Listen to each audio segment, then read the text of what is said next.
I am as damaged and as weak as anybody. And I knew people saw me differently. I knew people saw me as strong and confident, and that's what I wanted them to see. But when I went home, people didn't see me sitting in my driveway, not Mhm. wanting to get out of the car, not wanting to go in the house.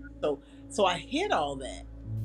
Have you ever loved someone or something so much that it stopped you from loving yourself? Hi, I'm Dr. Denise Rollins, Executive Director of the Whole Heart Grief and Life Resource Center, where we help people address their pain, tap into their power, and pursue their purpose. Today, I will be walking a special guest, Gail Moody, through the Meet My Mask exercise, where she'll examine what she showed and hid from the world in the midst of a divorce. Whether you're dealing with a divorce or some other type of loss, look for any parallels with Gail's story. And after the interview, we'll talk about ways that you can do this exercise and apply it to your own life. Enjoy. All right, so this is Dr. Denise Rollins with the Whole Heart Grief and Life Resource Center. We are doing this series of conversations with incredible people, especially incredible women who've had life experiences and also have been through some things. And what can we learn from that? That's a great question. And so my guest today is Gail Moody, and she's going to talk about an area of her brokenness that is really popular when people come to me and they talk about divorce, and that divorce sometimes can be as difficult as death. And so really exploring that is our goal today. But as we do that, I want to take Gail back to maybe the year before she decided to walk away from her marriage, or whatever way it ended, because you'll have to tell us that, Gail. Okay. But we do this exercise called the mask. And what we do, Gail, is we ask people during that period of time, we all wear a mask. And at the front of your mask, this is what people can see. So the things that they can tell about you very easily is one thing, but also the things that you purposely try to project to people is another thing that's on the front of your mask. So if you think about that year prior to divorce, my question to you is, what were you projecting to the world? Okay. So it's interesting that you say that because that is very true. We spend so much time trying to mask, and I think if we were honest with ourselves, we would say that had we listened to ourselves, our whole selves in the beginning, we would have done something differently many, many years ago. Mhm. So I think that I spent so much time, and I think my husband knew that. I spent so much time building this perfect image of this perfect family and these perfect things, and we did all these wonderful things, and we had this wonderful home, and we took these wonderful trips and vacations, and so it was so much for me, I think, about trying to maintain that image that it was really, really difficult for me to let it go. So as a result, I started ignoring some of the more blatant things because the marriage had gotten to the point where he wasn't even trying to hide the disrespect anymore. He was just coming and going as he pleased, staying out, doing whatever. Mhm. And so as a result, I tried harder to hold it together, trying to keep that mask on, trying to hide from my children, trying to not let them see how I was living. And I was living in hell. Mhm. So I think I did a good job of not only fooling other people, but also fooling myself. See, that's deep. Yeah, That's deep. believing that I could change this reality when Mhm. in actuality I was never ever. There was the good news is that there was no chance that I was going to change that reality. It was what it was. But So, Gail, like this idea that you had to project perfection, where did mm, that come from? Is it what you saw as a child? What? well, it wasn't what I saw as a child, but because I had had such a tumultuous childhood and such a, you know, some people might even say horrific childhood. And so I spent once one of the first people in my family to go to college and do this and do that. So things that my mother was never able to do, but wanted me to do. And in her death, because she died when I was really young, I was determined to prove to everybody that, I was going to be something and I was going to do this and I was going to make my mother proud and I was going to have this perfect family, something I never had Mhm. growing up. And so it was my second marriage. My first marriage, I was married to a wonderful man who was just as calm and sweet and great as life could be.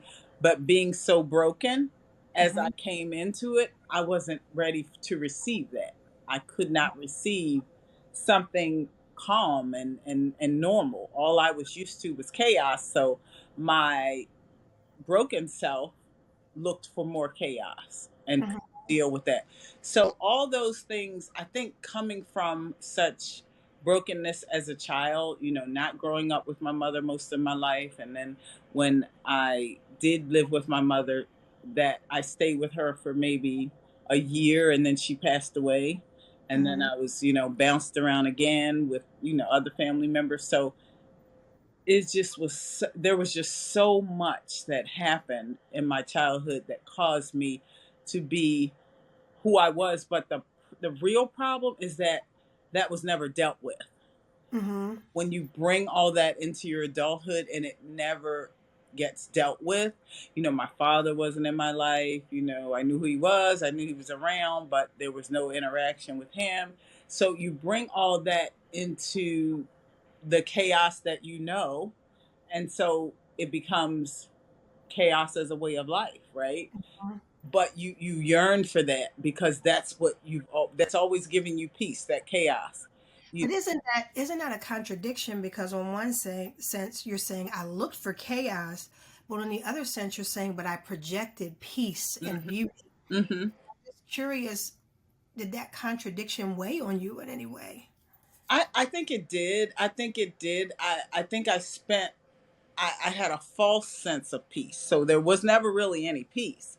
There Mm-hmm. was a false sense of peace because to me, peace meant people think I have this great life. People think I have this great job. People think I have this great husband. So to me, that was peace. As crazy as that sounds, that gave me a sense of peace because it didn't matter that I was in all this turmoil. What mattered is that people thought that Mm-hmm. I was having this great life. And so to me, that meant more than actually having a great life. The fact Mm-hmm. I could make people think I did, uh, That's deep. even though it wasn't. Right. And also, I think, because my question is, are there any ways that the mask benefited you? So it sounds like it did because people had this perception that you wanted them to have. Exactly. Exactly. Mm-hmm. And the other way that it benefited me temporarily is that it helped me to fool myself. Wow. So it helped me to fool myself because I don't believe at that point in my life I was ready to open up this heart of mine and deal with the truth. I wasn't Mm-hmm. ready to deal with the pain. And so Mm-hmm. when I made the decision to leave my marriage, that meant having to open up and go back and explore all of that pain. And when I tell you I don't even know how people get through it sometimes because I'm telling you, digging all that stuff up and then finally having to say, I have got to figure out why I subject myself to men like this. I've got to figure out why I would sit in this space for 20 years knowing that I'm being tormented. I have got to figure that out. And when I did the work to figure that out and crack that nut, Mm-hmm. whew, and all that stuff started pouring out. Mm-hmm. I'm trying to tell you, that's the most painful thing in the world, but you're the better for it. I know that I am. I can imagine. So, in you said that chaos, because we talk about what you project on your mask in the hmm front, hmm but also what are you hiding Right, behind that mask? right. So you said chaos was one thing. What else were you hiding from the world? That year before you decided to leave. Well, the other thing I think I was hiding is because people have even said to me, it's just so strange because you always projected such confidence and I looked up to you because you always just seemed like you had it all together and you had it all figured out and Mm-hmm. nobody could ever pull anything over on you. But the truth of the matter is I was allowing myself to be mentally abused. And Mm-hmm. so the thought of people finding it out that I'm as weak as anybody. You know what I mean? I am as damaged and as weak as anybody. and I knew people saw me differently. I knew people saw me as strong and confident, and that's what I wanted them to see. But when I went home, people didn't see me sitting in my driveway, not Mhm. wanting to get out of the car, not wanting to go in the house.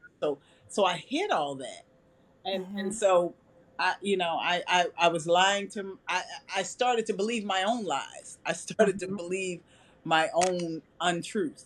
So Mhm. and so that helps when you're in a situation where you're being mistreated or abused. That helps the other person. That helps the abuser when you are afraid to unmask. Yes, absolutely. Yeah. And what I would say to you, Gail, is you're not the only. I talk to women all the time who project strength and confidence and joy and peace. Mm-hmm. The hell that they're living in, nobody knows that. Mm-hmm. And I think when you're in it, you think I'm the only one who's going through this. Mm-hmm.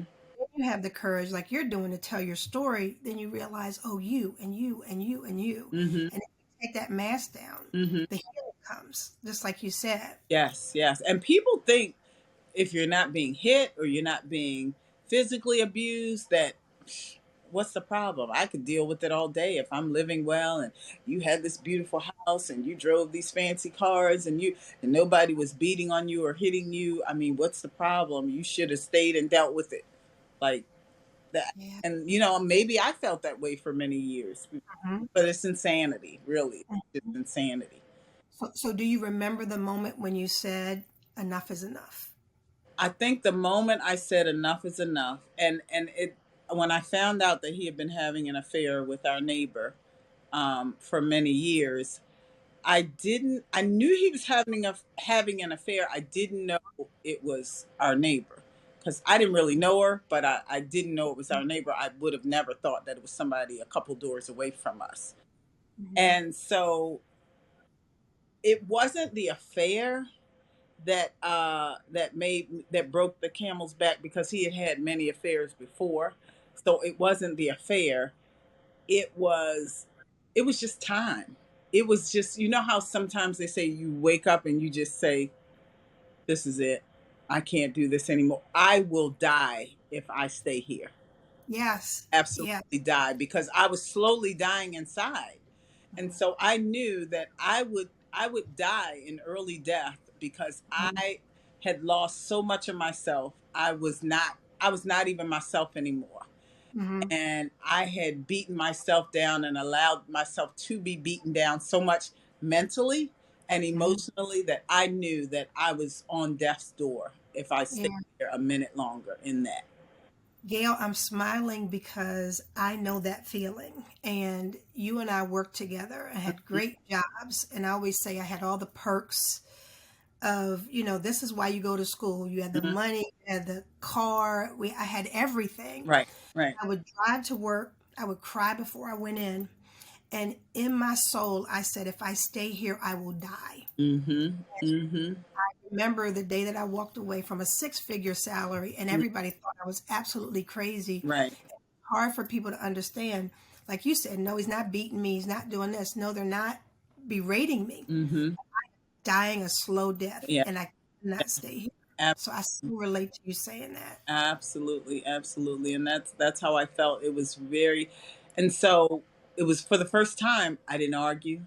I did Mm-hmm. he was used to me saying, "How could you do this to me? I'm so embarrassed." Just going off. I didn't Mm-hmm. raise my voice. I Mm-hmm. didn't yell.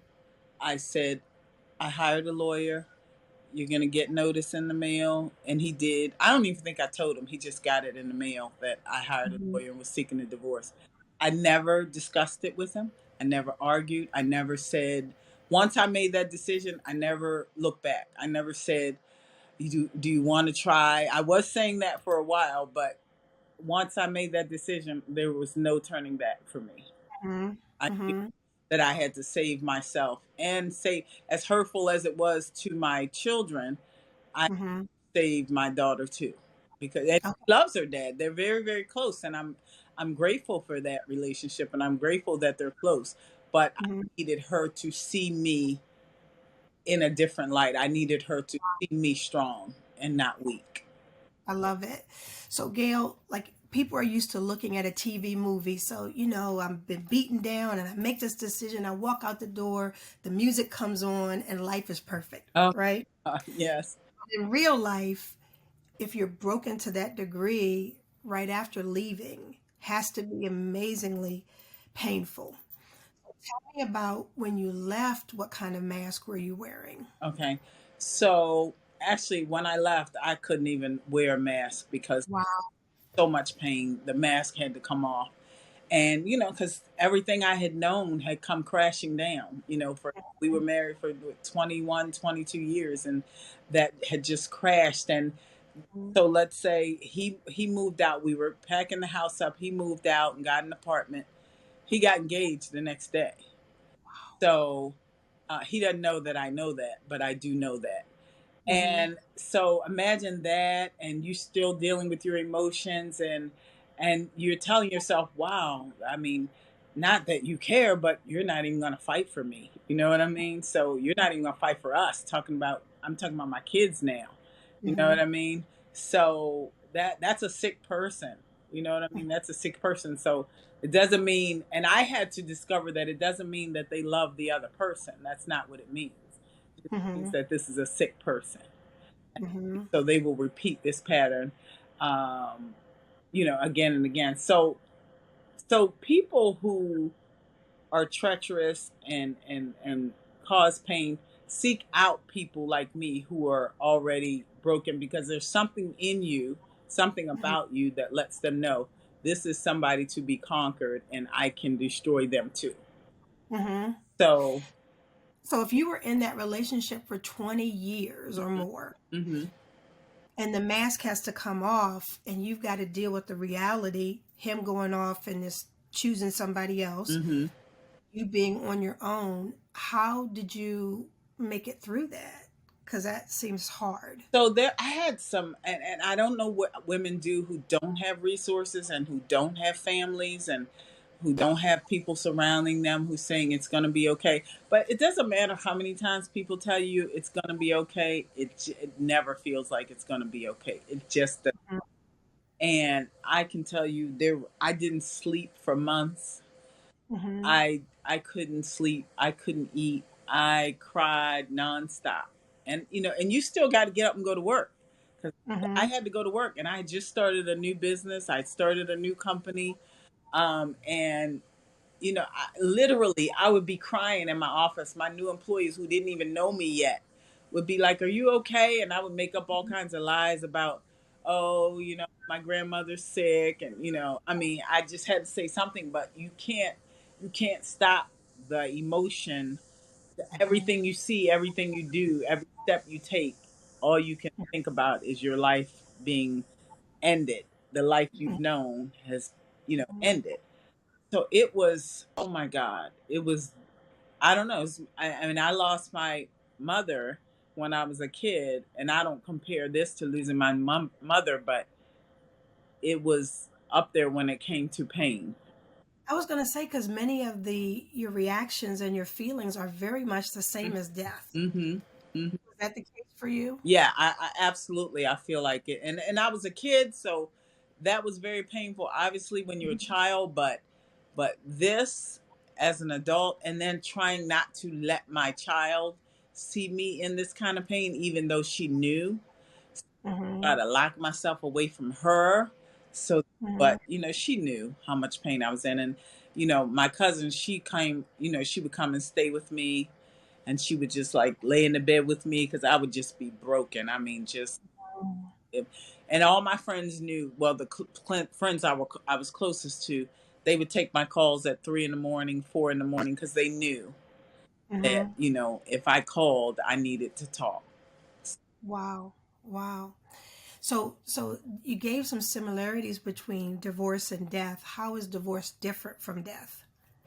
I think with death, there's never gonna be and again. There's never gonna be, I'll get through this, and then, you know, things will get back to normal. At least with divorce, you kind of know that maybe there's a chance that there's a light at the end of that tunnel, and someday you'll feel normal again. Someday you'll have a life again. Someday you'll feel whole. With death, I think the difference is I knew my life would never be the same. With Mm-hmm. divorce, my life can be even better than Mm-hmm. when I was in that marriage. So, You can find another yeah, spouse right. or a life partner. Absolutely. So, Gail, tell me that after 20 some years of wearing a mask, and of putting someone else's needs before you and not valuing yourself, what advice do you give to people who have to finally take that mask down and live differently? Well, I think that the best advice I can give people is don't give away all of you. Don't Mm-hmm. ever give away all of you. And I think that's the mistake I made. I gave away every piece of myself. You can't give Mm-hmm. every piece of yourself to your children. You can't give every piece of yourself to your spouse. I mean, I kept nothing for myself because that's who I was. So I gave everything I had. And while I think my children do appreciate and value, sometimes they can be a little selfish too, but I, I know they love the sacrifices and they appreciate and they are grateful, but my ex was never grateful. So it was always do more, do more, do more. So just never give and never give up who you are. But the number Mm-hmm. one thing I will tell you is, and it's something you hear all the time, when somebody shows you who they are, believe them the first time. They shouldn't Mm-hmm. have to show you 20, 30 times for you to believe it. And that's the mistake I made. I found, this is the God having truth. I found a note that I had written, a diary I had started keeping a year into my marriage, a year in, saying, Mm-hmm. "Oh my God, what have I done? I have married this person. He is utterly insane. I cannot let people know.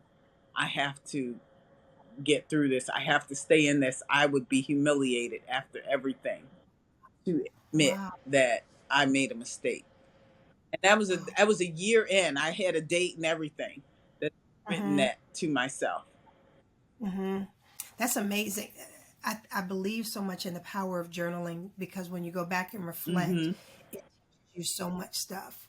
You said something that really I found intriguing where you say, don't give everything to somebody. And I've always believed the fairy tales tell us that somebody will complete us. Mm-hmm. And if that is my mentality, then if he leaves me, I'm going to be incomplete. Absolutely. I think understanding that we have to come into a relationship whole and complete. Mm-hmm. You can compliment me, Mm-hmm. but you can't complete me because it means I'm not whole. Absolutely. And having that lesson, I think, is Oh, powerful. absolutely. Absolutely. Yeah. I Hmm. agree with that.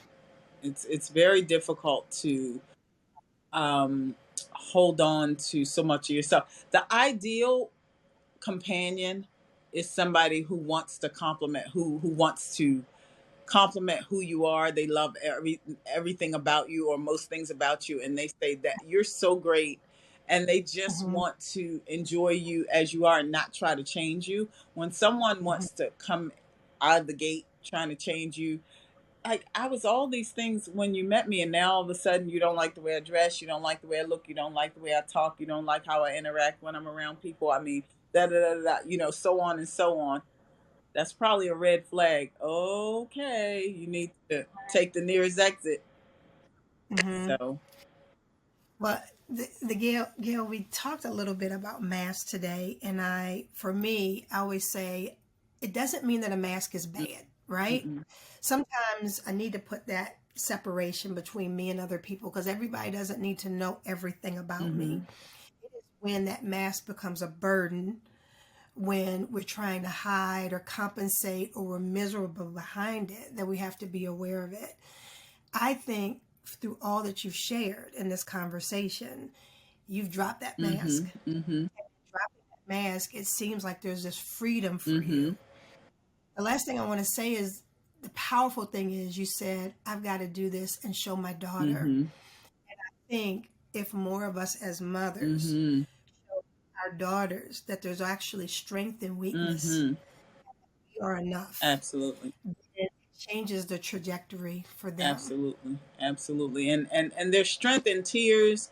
There's strength in brokenness. There's strength because all that comes full circle, and then you come back together to see you. Because if they never see you put yourself back together, they won't know how to put themselves back together if they find themselves in that same situation. So there's so much value in your children seeing you handle your brokenness and what you do with it. Yes. Yes. And if you think about it, you didn't get to do that as a young No, child. Your mom right. died. So you didn't have a model of that. Absolutely. And so it's so beautiful that you didn't have it, yet you could give it to your daughter. Absolutely. Absolutely. And I think that's beautiful. Absolutely.